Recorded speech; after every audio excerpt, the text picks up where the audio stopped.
नमस्कार, बीएनएन में आपका स्वागत है। मैं हूं मिथिलेश द्विवेदी और आप देख रहे हैं भदोही की बात। भदोही की बात में आज मैं भदोही के भाजपा विधायक रविन्द्रनाथ त्रिपाठी से मिलाने जा रहा हूं। रविन्द्रनाथ त्रिपाठी के छब प्रदेश के एक तेज तर्रार भाजपा विधायक के रूप में प्रतिस्थापित है और यह बेबाक बोलने के लिए जाने जाते हैं। साथ ही क्षेत्र में विकास कार्यों के मामले में अग्रणी रहने वाले रविन्द्रनाथ त्रिपाठी से आज हम बात करेंगे विभिन्न पहलुओं पर, चाहे वो आतंकी हमला रहा हो पुलवामा में, जहां हमारे 40 जवान शहीद हुए और फिर हमारे देश की सेना ने उसका इंतकाम बड़े पैमाने पे पीओके के अंदर घुस के लिया है, या फिर भदोही का रोहटाहा का विस्फोट का वो कांड रहा हो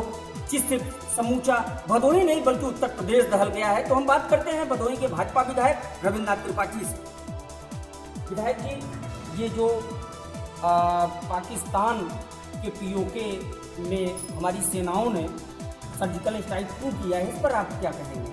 देखिए, सबसे पहले तो मैं धन्यवाद देना चाहता हूँ भारत माता के वीर सपूत माननीय प्रधानमंत्री जी को, जिन्होंने जब हमारे 40 जवान शहीद हो गए थे तो उसी दिन कहे आप माननीय प्रधानमंत्री जी ने कहा था कि इन वीर सपूतों का बलिदान व्यर्थ नहीं जाएगा। और आज भारत की 130 करोड़ की जनता जो भारत माता के इस वीर सपूत के साथ है, उन्होंने साबित कर दिया कि अगर पाकिस्तान अपनी नापाक हरकतों से बाज नहीं आया तो निश्चित रूप से हम पाकिस्तान का नामो निशान भारत से ही नहीं बल्कि विश्व के नक्शे से समाप्त कर देंगे। और आज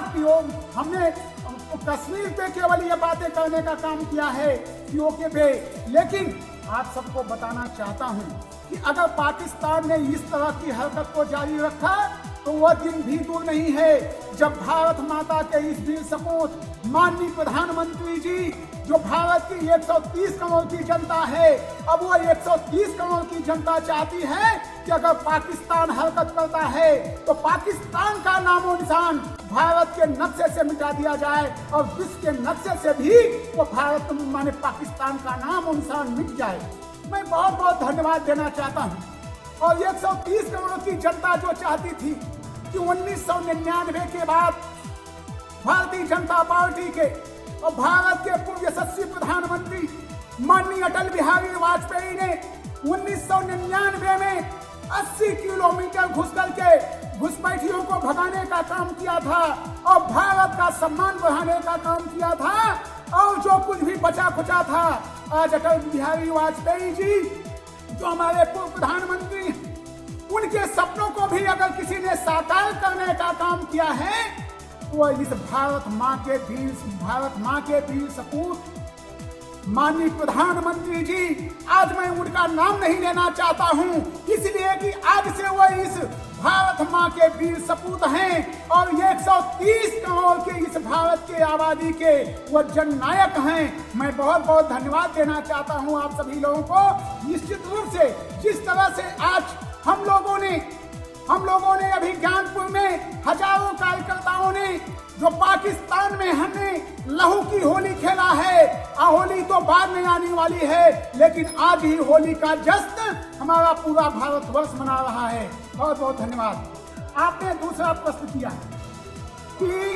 रोहटाहा पे जो कोल्हा गांव में घटना हुई, मैं आपको बताना चाहता हूँ कोल्हा गांव में जो घटना घटित हुई वो बहुत बड़ी आतंकी घटना थी। जिस दिन की घटना है उसके ठीक दूसरे दिन माननीय प्रधानमंत्री जी बनारस बाबा की विश्वनाथ की धरती पे आने वाले थे और जब भारत का मान सम्मान उत्तर प्रदेश के यशस्वी मुख्यमंत्री जी ने कुंभ जो हमारी धरोहर है उसके माध्यम से जहां कई करोड़ लोगों ने संगम के पावन तट पे वहां स्नान करने का काम किया, तो मैं ये बिल्कुल कहना चाहता हूं और इसमें संकोच भी नहीं है कि जो वहां पे हैंड ग्रेनेड मिले हैं वो देसी हैंड ग्रेनेड थे। मैंने इसकी भी कई जगहों पे उनके जो वो चित्र हैं उसको देख करके विशेषज्ञों से भी बात किया तो यह कहा गया कि ये देसी हैंड ग्रेनेड हैं, तो निश्चित रूप से जो हमारा हिंदुओं का पर्व महाशिवरात्रि का पर्व था, कहीं न कहीं ये बांग्लादेशी जो घुसपैठी हैं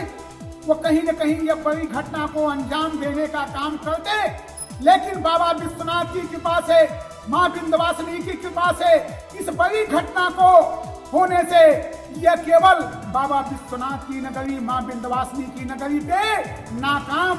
नाकाम हो गई। ये जो है कायम नहीं हो पाई है। मैं बहुत बहुत धन्यवाद देना चाहता हूँ। और है, आपने कहा है कि जो अवैध बांग्लादेशी घुसपैठिए यहाँ रह रहे हैं वो स्वतः छोड़ के चले जाएं अथवा जो है उन्हें यहाँ से भगाया जाएगा, तो इसका पूरा मामला क्या है? देखिए, मैं इसमें आपको यह कहना चाहता हूँ कि जैसे ही मैं चुनाव जीता और चुनाव जीतने के बाद तुरंत ही चाहे ज्ञानपुर रहा हो, चाहे भदोही रहा हो, जो माननीय कांसी राम साहब शहरी आवास योजना के तहत भवन बनाए गए हैं, उसको एक अभियान चला करके जो बांग्लादेशी यहाँ पे रह रहे थे उनको हटाने का काम किया गया था। जिनके पास कोई आईडी प्रूफ नहीं था, ऐसे लोगों को तुरंत तत्काल ये कह दिया गया था कि आप लोग यहाँ से चले जाइए, और वह मकान खाली कराने का काम किया गया था। आज लगभग ये घटना 1 साल के पहले की है। मैं समझता हूँ कि कहीं न कहीं इसमें लापरवाही बरती गई है, और पुनः ये अभियान चला करके पूरे भदोही में ही नहीं, जैसे भदोही में चाहे भदोही हो, चाहे ज्ञानपुर हो, चाहे गोपीगंज हो, चाहे घोसिया हो, चाहे माधो सिंह हो, चाहे मोड़ हो, अगर कहीं भी बांग्लादेशी हैं, इसके साथ साथ अगर उत्तर प्रदेश में भी हैं, तो हम भारतीय जनता पार्टी के लोग बांग्लादेशियों को उत्तर प्रदेश से ही नहीं बल्कि भारतवर्ष से भगाने का काम करेंगे। एक और सवाल है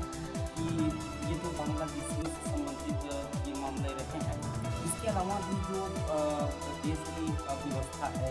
और पूरे देश में आतंकी घटनाएं हो रही हैं और अभी जो बदला लिया गया वहाँ पे, तो क्या कश्मीर के नज़रिए से ये नहीं आप मानते हैं कि POK ये भारत का भी अभिन्न हिस्सा रहा है, जहाँ पे आज आतंकी ठिकानों को नष्ट किया गया, उस पर क्या नज़रिया है कि वो पुनः उसको भारत में कश्मीर के साथ जोड़ा जाए? देखिए, इसके लिए हमने प्रधानमंत्री जी को बहुत बहुत धन्यवाद भी दिया है, और मैं ये दावे के साथ कहना चाहता हूँ कि POK ही नहीं बल्कि मैं इस बात को पुनः दोहराना चाहता हूँ कि वह हमारा अभिन्न अंग है और रहेगा। इसके साथ साथ पाकिस्तान अगर अपनी नापाक हरकतों से बाज नहीं आया तो वह दिन दूर नहीं है जब पूरा पाकिस्तान भारत का अंग होगा। एक और सवाल है कि ममता बनर्जी ने ये जो कहा कि घटना हुई है, इसके मृतकों को 2-2 लाख रुपए दिए हैं, इस पर क्या कहना चाहिए? देखिए, ममता बनर्जी जी, मैं उनसे ये सवाल भी करना चाहता हूँ, पूछना भी चाहता हूँ कि वो बंगाल की चीफ मिनिस्टर हैं, जरा सा वो जांच करा लें अपने यहाँ कि उनके यहाँ कितने बांग्लादेशी घुसपैठी हैं। पहले वो बांग्लादेशी अगर वो भारत माँ की संतान हैं, अगर वो भारत की नागरिक हैं और बंगाल की वो चीफ मिनिस्टर हैं, तो मैं उनसे भी अपील करूंगा कि पहले बांग्लादेशियों को अपने यहाँ से वो भेजने का काम बांग्लादेश में करने का काम करें। और यह तो उनका निजी उनके स्वार्थ की बात है, वो हमेशा बयान देती रहती हैं, और हमारा यह उनको सुझाव है कि अगर बंगाल में भी अमन चैन को कायम रखना है तो बांग्लादेशियों को बंगाल से भी बाहर निकालने का काम करें। क्या आप ये नहीं मानते हैं कि विस्फोट हुआ, 12 लोगों की मौत हुई, वहाँ अवैध रूप से बारूद एकत्रित करके रखा गया था, बावजूद इसके ममता बनर्जी ने ऐसे लोगों के परिवारों को 2-2 लाख रुपए दिए, तो क्या ये अपराध की श्रेणी में नहीं है? नहीं, देखिए, ये हमारे जो भारत के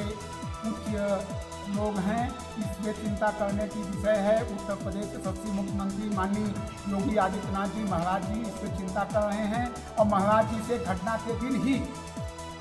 वार्ता हुई थी